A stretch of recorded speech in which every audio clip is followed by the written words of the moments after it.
ധർമ്മേന്ദ്ര പ്രധാന്റെ രാജി ആവശ്യപ്പെട്ട് നടന്ന പ്രക്ഷോഭം. അതിന് ടി.ജി. മോഹൻദാസ് എന്ന ചാണകപ്പുഴു നൽകിയ ഒരു അടിക്കുറിപ്പുണ്ട്. അത് ഇന്ത്യൻ യുവത്വത്തിന്റെ നെഞ്ചിലുണ്ടാക്കിയ മുറിപ്പാട് വളരെ വലുതായിരുന്നു. സമരത്തിൽ പങ്കെടുത്ത വിദ്യാർത്ഥികളെ താനായിരുന്നെങ്കിൽ വെടിവെച്ച് കൊല്ലുമായിരുന്നു എന്ന് യാതൊരു വീണ്ടും വിചാരവുമില്ലാതെ പറഞ്ഞത് ഇന്ത്യ മുഴുവൻ ജനരോഷമുയർത്തിയപ്പോൾ സംഘികൾക്ക് വേണ്ടി മാത്രം വാദിക്കുന്ന ABC ചാനലിന്റെ അടുപ്പ് കൂട്ടി ചർച്ചയിലിരുന്ന് A.T. അഹമ്മദ് എന്ന ക്രിമി മോഹൻദാസിനെ വെളുപ്പിച്ചെടുക്കാൻ ശ്രമിക്കുന്ന പെടാപാടാണ് ഞാൻ നിങ്ങളോട് പറയുന്നത്. ഒരു കാട്ടുപന്നിയെ കുളിപ്പിച്ച് വൃത്തിയാക്കാനുള്ള വിഫല ശ്രമം. RSSകാർ പോലും ടി.ജി. മോഹൻദാസിനെ തള്ളിയപ്പോൾ കുറച്ച് പൗഡറുമായി വന്ന് വിടുവായത്തം പറയുകയാണ് അൽപ്പൻ അഹമ്മദ്. കേരള ആഭ്യന്തരമന്ത്രി രമേശ് ചെന്നിത്തല ടി.ജി. മോഹൻദാസിനെതിരെ കേസെടുക്കാൻ ആവശ്യപ്പെട്ടു എന്നാണ് അറിയുന്നത്. പക്ഷേ ആ കേസ് എന്താകുമെന്ന് ഹാസ്യാത്മകമായി മോഹൻദാസ് തന്നെ പറയുന്നത് നമുക്ക് കേൾക്കാം. അത്രയ്ക്കൊന്നും പോകേണ്ട കാര്യമില്ല സാർ. ഇതിൻ്റെ ലോജിക്കൽ കൺക്ലൂഷൻ എനിക്കറിയാം. ഇവർ ഈ ബഹളമൊക്കെ വെച്ച് കഴിയുമ്പോൾ പോലീസ് മിക്കവാറും ഒരു FIR ഇടും. അതാണല്ലോ പണ്ട് പിണറായി വിജയൻ്റെ വകുപ്പ് 153A ആയിരുന്നു. ഇപ്പോൾ BNSൻ്റെ ഈ പുതിയ നമ്പർ എൻ്റെ മനസ്സിൽ നിൽക്കാറായിട്ടില്ല. BNS വന്നിട്ട് അധികകാലമായിരുന്നു. അപ്പോൾ 153A 2 വിഭാഗങ്ങളും അല്ലെങ്കിൽ കലാപാഹ്വാനം ഇങ്ങനെയൊക്കെ പറഞ്ഞ് ഒരു FIR ഇടാം. പോലീസിൻ്റെ കയ്യിൽ FIRൻ്റെ ബുക്കുണ്ട്. അതിന് കാർബൺ വെച്ചിട്ട് എഴുതുക. ഒരു കോപ്പി സ്റ്റേഷനിൽ വയ്ക്കും, ഒരു കോപ്പി മജിസ്ട്രേറ്റിന് കൊടുത്തയക്കും. ഇങ്ങനെയൊക്കെയാണ് ഇതിൻ്റെ ചടങ്ങുകൾ. കേരളത്തിൽ പൊതുവെ കണ്ടുവന്ന ചടങ്ങ് ഇങ്ങനെയാണ്. കൂടി വന്നാൽ വരാൻ പോകുന്ന ആ ഒരു മാമൂലാണ്. അല്ലെ, അത് എത്ര പുച്ഛത്തോടെയാണ് ടി.ജി. മോഹൻദാസ് കേസിനെ കുറിച്ച് പറയുന്നത്. അവർക്കറിയാം ഇവരെ പോലെയുള്ള താപ്പാനകളെ നിയമം ഒന്നും ചെയ്യില്ലെന്ന്. A.P. അഹമ്മദ് പറഞ്ഞത് കേട്ടില്ലേ, അതൊരു മാമൂലാണെന്ന്. ഈ പ്രക്രിയ തുടരും, അതിലപ്പുറമൊന്നും ഉണ്ടാവില്ലെന്ന്. കേസും പൊല്ലാപ്പും ഒക്കെ സാധാരണക്കാരനെ മാത്രമാണ് ബാധിക്കുന്ന വിഷയമാണ്. അപ്പൊ ടി.ജി. അന്ന് സംസാരിച്ച വിഷയം ധർമ്മേന്ദ്ര പ്രധാന്റെ സ്ഥാനത്ത് ഞാനായിരുന്നെങ്കിൽ, അല്ലെങ്കിൽ നരേന്ദ്രമോദിയുടെ സ്ഥാനത്ത് ഈ സമരം നടക്കുന്ന കാലത്ത് ഞാനായിരുന്നെങ്കിൽ ആ സമരത്തെ എങ്ങനെ നേരിടുമായിരുന്നു, അല്ലെങ്കിൽ അമിത്ഷായുടെ സമയത്ത് I were in place of അമിത്ഷാ ആയിരുന്നെങ്കിൽ എന്ത് സംഭവിക്കുമായിരുന്നു എന്ന് അദ്ദേഹം ഭാവനയിൽ പറഞ്ഞൊരു അഭിപ്രായമാണ്. പക്ഷെ ഇതിൽ പിന്നീട് കണ്ട അപകടങ്ങൾ പലതാണ്. ഇതിനെ പോസ്റ്ററാക്കി അവതരിപ്പിച്ചു മീഡിയ വൺ ഇപ്പോൾ സിനുജി വായിച്ചതും അതിനേക്കാൾ കൂടുതലുള്ള പോസ്റ്ററുകൾ മാരകമായിട്ട് ഇറക്കിയിട്ടുണ്ട്. കാർഡുകൾ പോലെ വലിയ തോതിൽ കാർഡ് ഇറക്കി. ആ കാർഡിൽ പറയുന്ന ആദ്യത്തെ അപകടം എന്താണെന്ന് വെച്ചാൽ പ്രമുഖ RSS നേതാവ് ടി.ജി. മോഹൻദാസ് എത്രയോ കാലമായിട്ട് ഇൻഡിവിജ്വലായിട്ട് അദ്ദേഹത്തിന് തോന്നുന്ന അഭിപ്രായങ്ങൾ പറയുന്ന ഒരാളാണ്. നമ്മളൊക്കെ നിരന്തരം അദ്ദേഹത്തെ ഇന്റർവ്യൂ ചെയ്യുന്നതാണ്.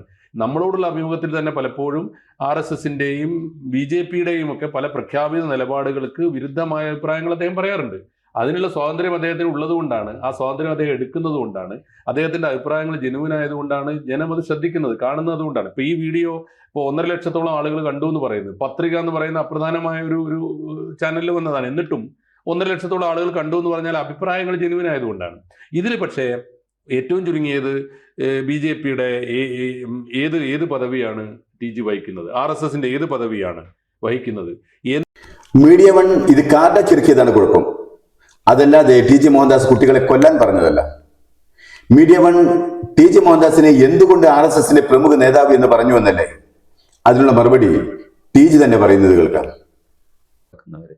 എൻ്റെ ടാർഗറ്റഡ് ഓഡിയൻസ് എപ്പോഴും പ്രോ മോദി, പ്രോ സംഘപരിവാർ ഇങ്ങനെയുള്ള ആൾക്കാർ. ഞാൻ പലപ്പോഴും അവർക്കെതിരായ അഭിപ്രായങ്ങൾ പറയുമ്പോൾ പോലും അവരങ്ങ് പോട്ടെ എന്ന് വിചാരിക്കുന്നത് അൾട്ടിമേറ്റ്ലി ഞാൻ അവരുടെ വെൽവിഷറാണെന്ന് അവർക്കറിയാം. I am very close to their ideology, I support them. But ചില സമയത്തൊക്കെ ചില കാര്യങ്ങൾ എനിക്ക് പിടിക്കുന്നില്ല, അത് ഞാൻ പറയാറുണ്ട്. അപ്പോൾ അവരും വിചാരിക്കുന്നു കാർന്നൊരു പോട്ടെ എന്ന് പറഞ്ഞിട്ട് അവരും പൊറുക്കും.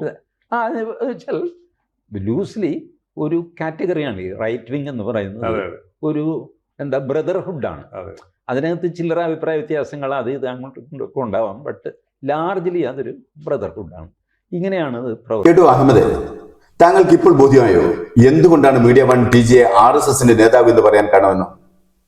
അയാൾ തികഞ്ഞ സംഖ്യയാണെന്നും ആ ബ്രദർഹുഡിൽ പെടുന്നയാളാണെന്നും അയാൾ തന്നെ തുറന്ന് സമ്മതിക്കുന്നത് താങ്കളും കേട്ടില്ലേ?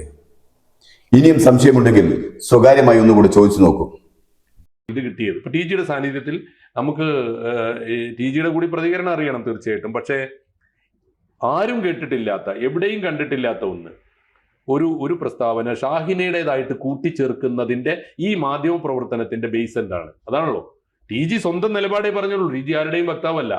ടി ജിയെ ഇത് കൃത്യമായി ടി ജിയെ ടാർഗറ്റ് ചെയ്യുന്നു മാത്രമല്ല, ടി ജിയെ അപകടപ്പെടുത്തുന്നു, ടി ജിയെ അറസ്റ്റ് ചെയ്യിക്കണം, ടി ജിക്കെതിരായി കേസെടുക്കണം എന്ന്. അത് നല്ല സമയം നോക്കിയിട്ട്, നല്ല സമയം നോക്കി BJP പോലും ചെയ്യാത്ത ഒരു കാര്യം ഡൽഹിയിലെ സമരത്തോട് ചെയ്യണമായിരുന്നു. ആ സമരക്കാരെ വെടിവെച്ചു കൊല്ലണമായിരുന്നു എന്ന് ടി ജി പറഞ്ഞു.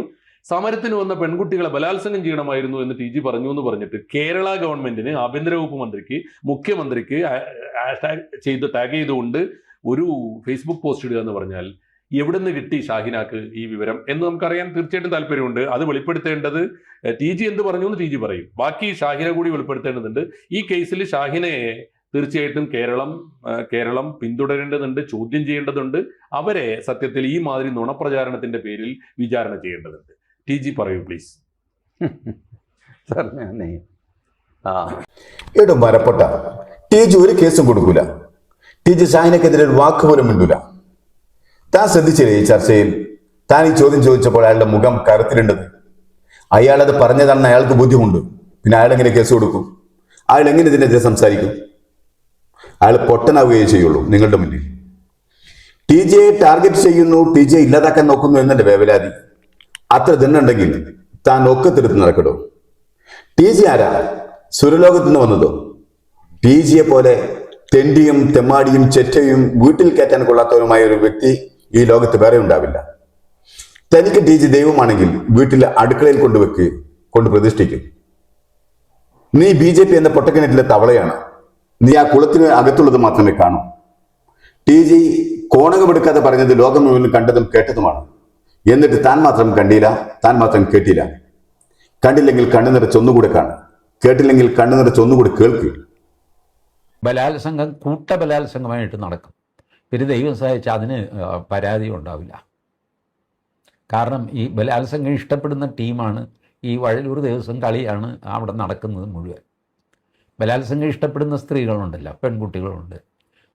അപ്പോൾ ബലാത്സംഗം ഇഷ്ടപ്പെടുന്ന ആൾക്കാരുണ്ട്. പ്രത്യേകിച്ചും ഇടതുപക്ഷ, മതനിരപേക്ഷ, ജനാധിപത്യ, വർഗ, ബഹുജന, ഡിമാല, ഗുണ്ടി, ഗുണ്ടന്മാരൊക്കെ ഈ പരിപാടി, മേൽപ്പറഞ്ഞ പരിപാടികളൊക്കെ ഇഷ്ടപ്പെടുന്നവരാണ്. അതുകൊണ്ട് ബലാത്സംഗ പരാതികളില്ല. പക്ഷെ ബലാത്സംഗം നടക്കും. ഈ ഗുണ്ടികളെയും ഗുണ്ടന്മാരെയും തേടി നടന്ന് പരിചയമുള്ള ഇത്ര വൃത്തികെട്ട ആഭാസനെ വെളുപ്പിക്കാൻ നടക്കുന്ന APC അടുപ്പ് കുത്തിട്ടോക്കിൽ അല്പമെങ്കിലും ഉളുപ്പുണ്ടെങ്കിൽ താങ്കൾ വന്നിരിക്കുമോ? ചാണകം തിന്നാം, പക്ഷേ ദിവസവും അത് തന്നെ വേണമെന്ന് വാശി പിടിക്കരുത്. AP അഹമ്മദ് ചാണകത്തിൽ കിടന്നോളൂ, പക്ഷേ ജനങ്ങളെ മുഴുവൻ ആ കുഴിയിൽ ചാടിക്കാൻ നോക്കരുത്. പിന്നെ ടി ജിയുടെ മക്കളിൽ ആരും പെൺമക്കളില്ലേ? ഇല്ലെങ്കിൽ ആൺമക്കൾക്കാർക്കും പെൺമക്കളില്ലേ? ഇവരാരുമില്ലെങ്കിൽ ടി ജിയുടെ ഭാര്യ പെണ്ണായിരുന്നില്ലേ? ഇവരാരെങ്കിലും പൊതുയിടത്തിൽ പോകുന്നതും ഉത്സവങ്ങൾക്ക് പോകുന്നതും ഒക്കെ ബലാത്സംഗം ഇഷ്ടപ്പെട്ടാണ്.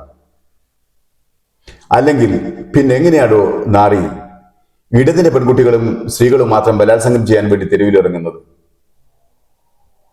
നാവില്ലെന്ന് കരുതി എന്തും വിളിച്ചു പറയാമെന്നാവരുത്. നിന്റെ അതേ നാവുള്ളവർ പുറത്തുനിന്ന് നോക്കണം. അവരും നിന്റെ വീട്ടിലെ സ്ത്രീകളുടെ മേൽ അപവാദം പറയും.